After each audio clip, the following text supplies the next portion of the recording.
Good afternoon, and welcome to the award-winning third season of Raising the NSBAR. I'm Jeff Lasky, the CEO of this great organization, the North Shore-Barrington Association of Realtors. I hope you are continuing to stay safe and healthy. Did you know that NSBAR created a Patricia Ortseifen Distinguished Lifetime Service Award? Did you know we awarded it for the first time this year? Today, I am joined by that first-time award winner. Georgia Perrini is a broker and realtor with Baird & Warner. Originally from the South. I did not know that you were from the South originally. She has lived in the Chicagoland area since 1970, both in the South, North, and Northwest suburban areas. Her interest in real estate began many years ago during her career as a real estate paralegal for a large Chicago law firm.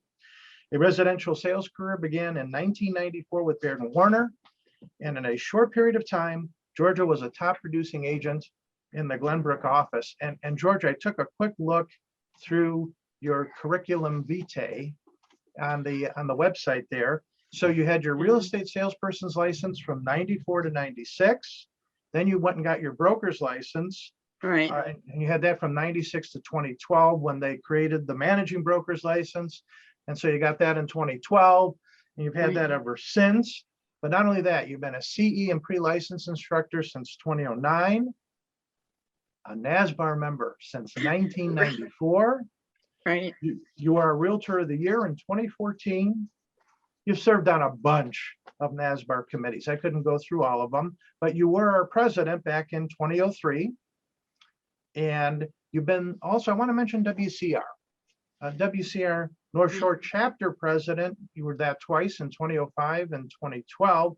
And you were actually the WCR state president in 2010. So I thought otherwise we'd be here for 45 minutes just reading all of your accomplishments. And I want to at least get some questions in. Good afternoon, Georgia. Good afternoon, Jeff. Thank you so much for joining us. And this is joining us again. You were on with Connie Conway about 3 months ago to talk about another honor you received, and that was becoming an NAR RPAC Hall of Famer. Right. Now you're the winner of the Ortseifen Award. It appears you're getting awards about once every 3 months. That's not bad. All right, so our audience knows the Patricia Ortseifen Award, Distinguished Lifetime Service Award, I want to get that right, is given to longtime NSBAR members who are leaders in the realtor community. Now, the board purposely left the criteria a little bit less detailed here because it's like baseball players who become Hall of Famers, right? You pretty much know it when you see it. And that was the case with you, Georgia. Now, let me start here because I know you knew Pat Ortseifen. Yes, we were really good friends. Yeah, can you tell the audience a little bit about Pat? Oh my goodness, where do I start? She was a lady in the true sense of the word. She was a dedicated real estate broker. I believe she was a managing broker for some time. She was in the business for 45 plus years. She was a theater buff. We used to get a group of us together and go to the theater down in Chicago. And in later years, I had to trick her because I wanted to pick her up. I didn't want her driving at night. And so I would just tell her I was in her area and run and pick her up. And I think she caught on, but it was okay. We had a blast going to the theater. We'd go to dinner. And it was a group of us from WCR and mostly realtors, I think. We did let a couple of friends go with us. But her husband passed away, I think maybe 2004. He was a pilot. They had a boat, and she had beautiful stories about him. They took a cruise around the world on their boat, and John was always in her heart and in her every day. He was with her every day. And we kind of felt like we knew him because she had the most beautiful stories. Oh, nice. So that was great. It was an honor to know her. And at her funeral, we were all really wishing we had brought extra makeup because it was very touching and very sad to say goodbye to her. But she was a trooper and a good friend. Yeah, I understand from, and I knew Pat a bit myself, but I understand from the people here at NSBAR that the reason, or I don't want to say the only reason, but a lot of the reason behind naming the award for her was that she had a real dedication to NSBAR. She had really worked at it with NSBAR and locally, and it was kind of a neat way to pick out somebody to honor and to give some recognition to because of their longtime service to the association. She was a past president, and she was a realtor emeritus. She achieved that status. And if there was a meeting, she was always there. If there was a class, she was there. And I don't think she missed anything. She went to every installation, every awards dinner. She was on all kinds of committees. She was really dedicated, is probably an understatement to describe her dedication to NSBAR. All right, well, you were chosen to be the first Pat Ortseifen award winner. So I think we need to get to, and as obviously some of us know you pretty well, but let's help the audience get to know you a little bit better.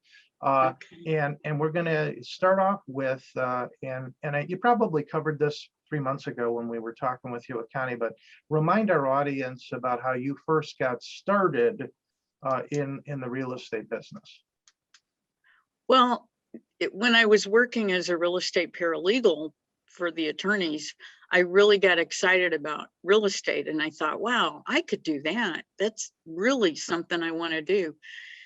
And so I ordered the books. And at that time you had to have a sponsor in order to take the courses. So this was in the early 70s. And so my books came in. I got home and my husband says, "What is this?" And I told him, and he said, "Well, you're not going to do that. You would have to go out at night." And I said, "Well, yeah, that's true." So to make a very long and sad story short, I didn't get to do that. So I had to return all the books. And then I went to work for him because he was just starting his medical practice. So I was his one girl office for 20 years about. And then he went bye-bye, which was a good thing. No, he didn't. I mean, nothing bad. He was sent away. And as soon as he left, I went to Oakton, took my classes, and I got my real estate license. I said, yes, finally. Only took me 20 years to do that. And then I joined Baird & Warner, and everything else is on my bio, I guess. Yeah, right. Now, and it's at Glenbrook office. Have you been there this whole time, or? No, well, I started at the Northbrook office. Northbrook office, okay. And then a year after I joined, they combined Northbrook and Glenview and made the Glenbrook office. And then Glenbrook went away back in the recession. We closed several offices, and I was supposed to go to Evanston, and I said, no, going to Winnetka. So I did.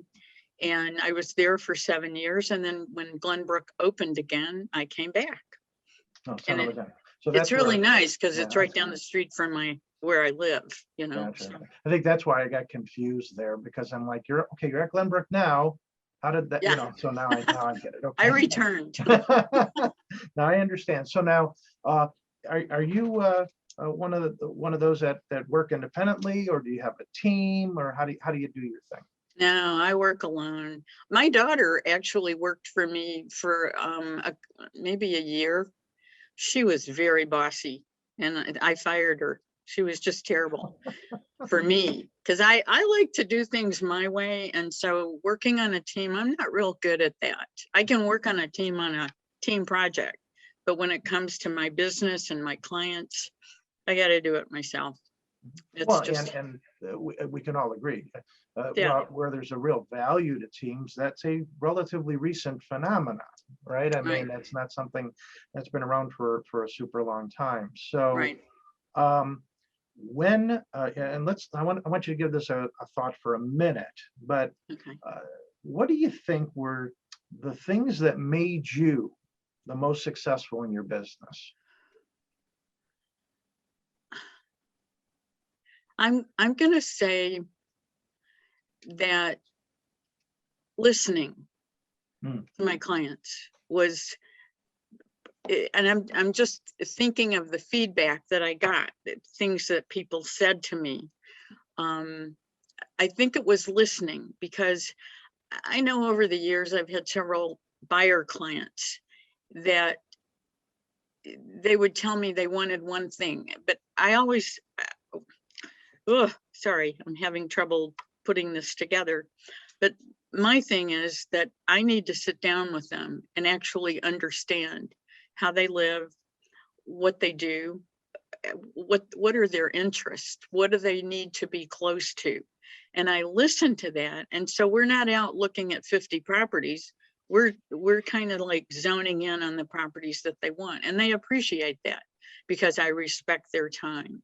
Mm. And the same way with sellers, I go in and I organize cabinets, and I know I shouldn't do that, but I do it. And I cleaned a garage one. I actually painted a house in Highland Park one time. The owners moved to Texas, and I walked in and said, "Oh my gosh, this is not ready for showing." So I got my kids, my friends, and we painted the house. And then found out there was no electricity, so it was pretty cold in there. But we did it. I don't think I will be doing that again.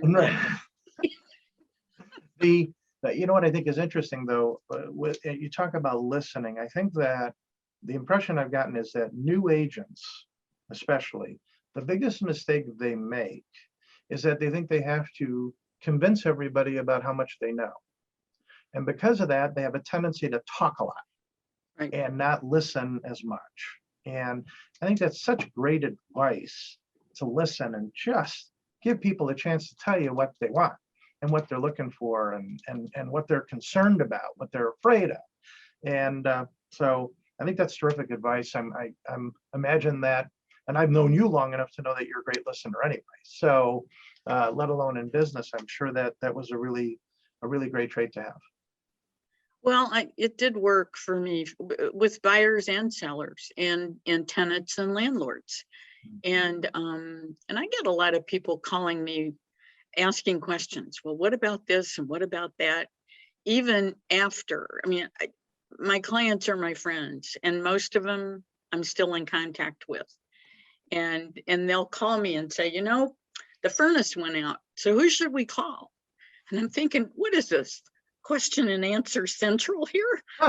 But it's fine, you know, they appreciate that, and I love to hear from them. So it works for both sides. Sure does. Yeah, keeping those relationships, that's great. Mm-hmm. All right, so let's go bigger picture now a little bit, because I want to talk a little bit about industry-wide issues, because I know you keep your ear to the ground on stuff. And so what's jumping out at you right now as a serious concern for organized real estate? I think that one of the big concerns is those agents that are coming into the business and not fully understanding what it's about, that it's about relationships.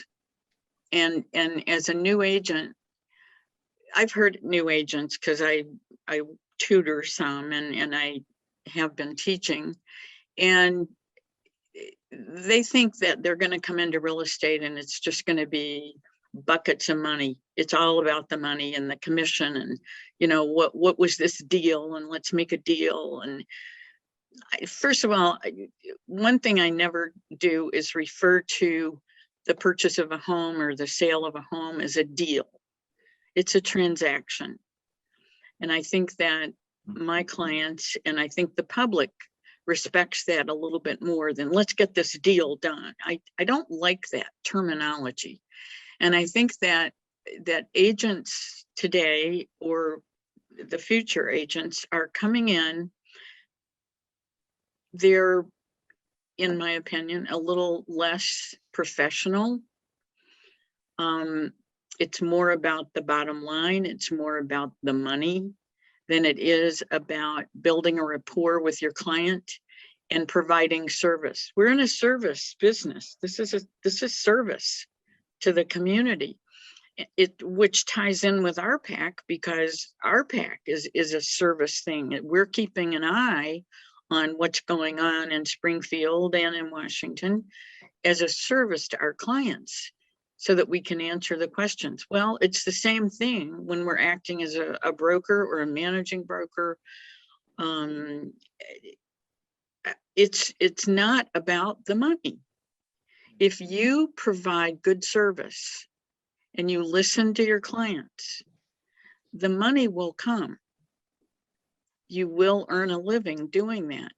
But if you approach it the opposite way, then number one, you're not going to be admired in your circle of realtors or in the profession itself. And it may not be the benefit that you think it's going to be. I think you have to be tuned in to your clients, and then you think about the money later. Just my opinion. Well, I'll bet that you learned a lot about interacting with clients, et cetera, from your fellow realtors. So I'm going to use this as an opportunity to transition over to this question. Why have you been such a committed association member? And why are you dedicated to NSBAR? And I've been given a note that you're not allowed to answer the question by saying because they have the best CEO in the business.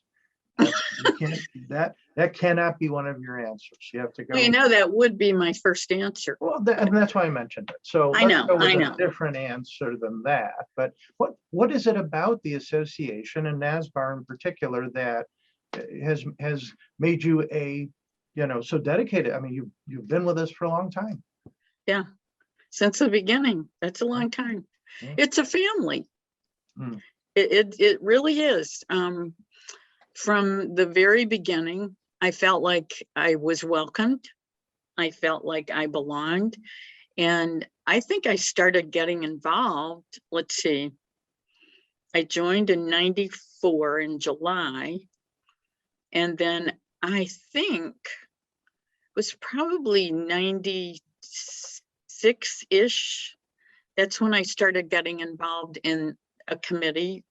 I've been on the professional standards committee since '97. That's a long time. But it's one of my things, keeping the level of professionalism where it should be. But every time not now, but every time I come to NSBAR and would be there among the staff and the members that would be there, it just felt like it's a place that I belonged. And I love it. I do. I love it. And we have the best tech department in the world. I don't know how those guys do it, but I have a problem with my computer. I can sit for an hour and I call them and say, okay, I give up.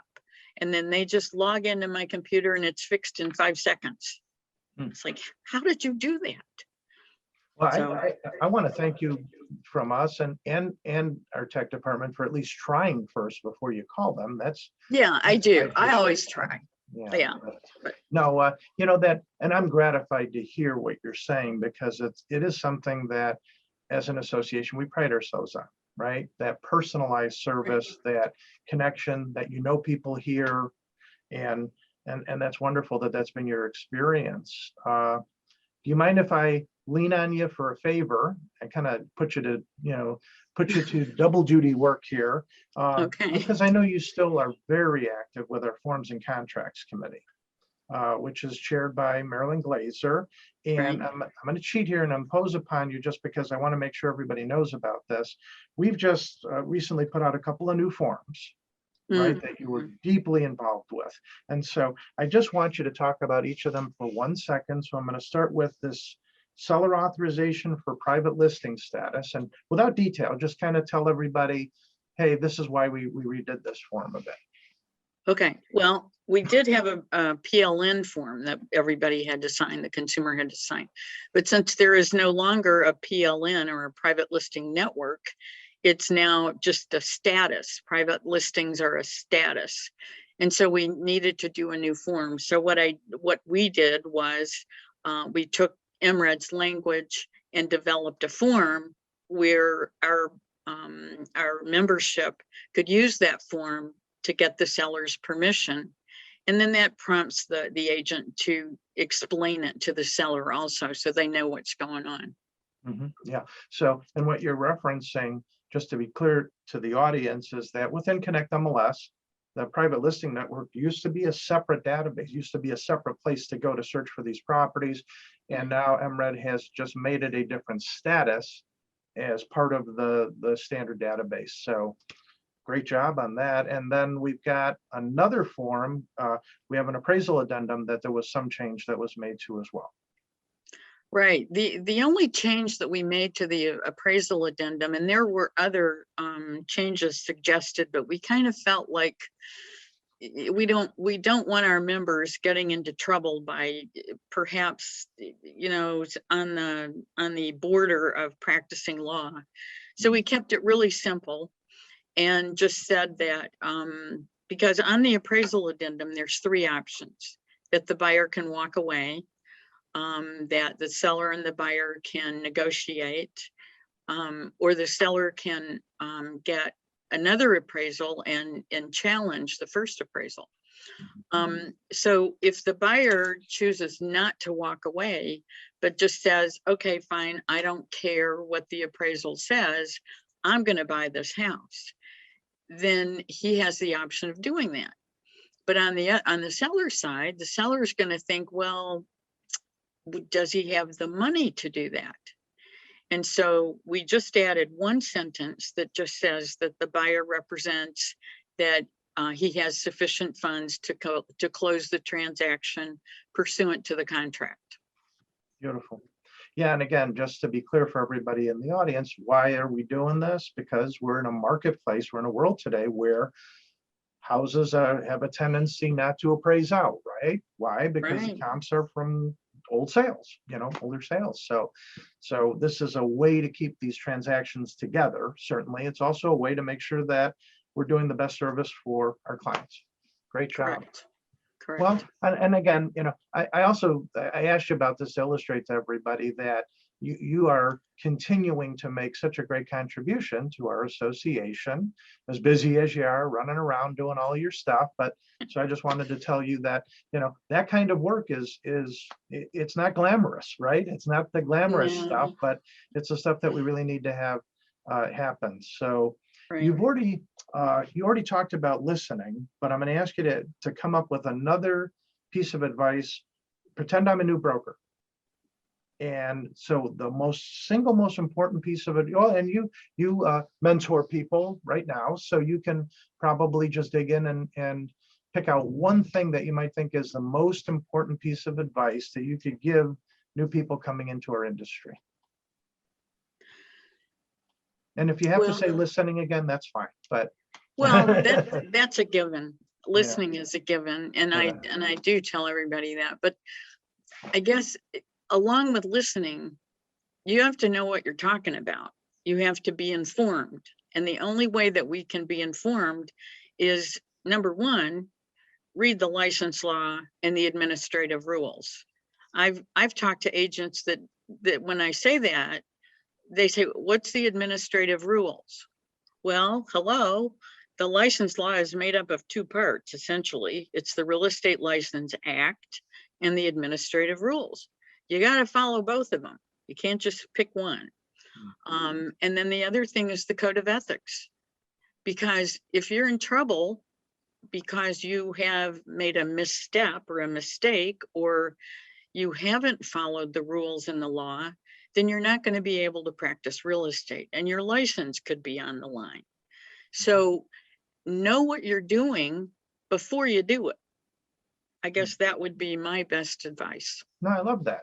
I love that that advice, because rather than waiting for something to come up and then try to scramble around and figure out if you were right or wrong about it, how about finding out ahead of time what you're supposed to be doing? Makes Right. a ton of sense to me. So, all right. So, and I know I've been all over the place here. So I'm going to ask you, is there anything that I've forgotten to ask you about? So I want to leave you with a chance to give a message to our audience. Okay, so the floor is yours. If you have a chance to talk about something that we haven't talked about yet. What have we not covered? We covered pretty much.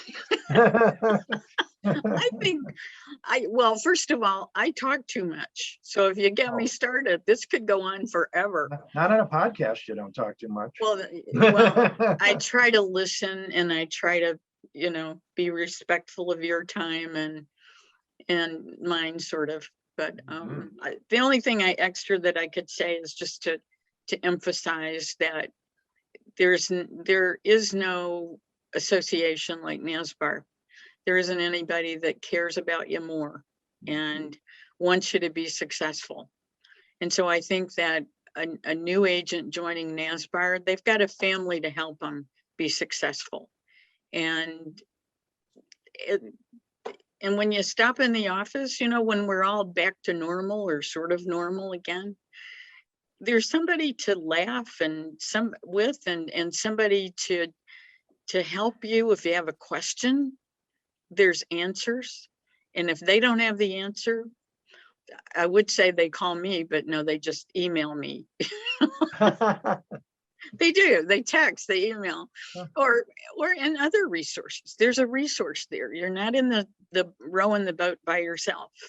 You've got a lot of people that will help you along. And I'm grateful for that. And I'm honored to be asked to be on this podcast and I'm honored for the award. I'm just really honored today. So thank you. I appreciate it. Get used to it. It's like, I think we're going to have you on like once every 3 months. Whenever you win a new award or something, we'll get you back on. You know how I hate being on camera. I do not like this at all. Well, I know I twisted your arm a little bit, but oh my gosh, it was important for everybody. And I want everybody to see you, because we're all going to start being in person again soon here. So I'm going to ask all of our audience members, you're going to see Georgia out there. Go up to her and congratulate her, the first NSBAR Patricia Ortseifen Award winner. So when you see her, congratulate her. Thank you so much, again, for taking the time to talk with me and our audience for a few moments. On behalf of NSBAR, I express our appreciation for the great work you continue to do that benefits all of us. Thank you, thank you, thank you. That's a wrap. Please keep an eye on NSBAR Communications to stay current on NSBAR happenings and to know when one of our great podcasts is coming up. Thank you, Bradley Laberman, for the great job running the board. And thanks to you for tuning in to Raising the NSBAR. I very much appreciate it. Please stay safe. Talk to you soon.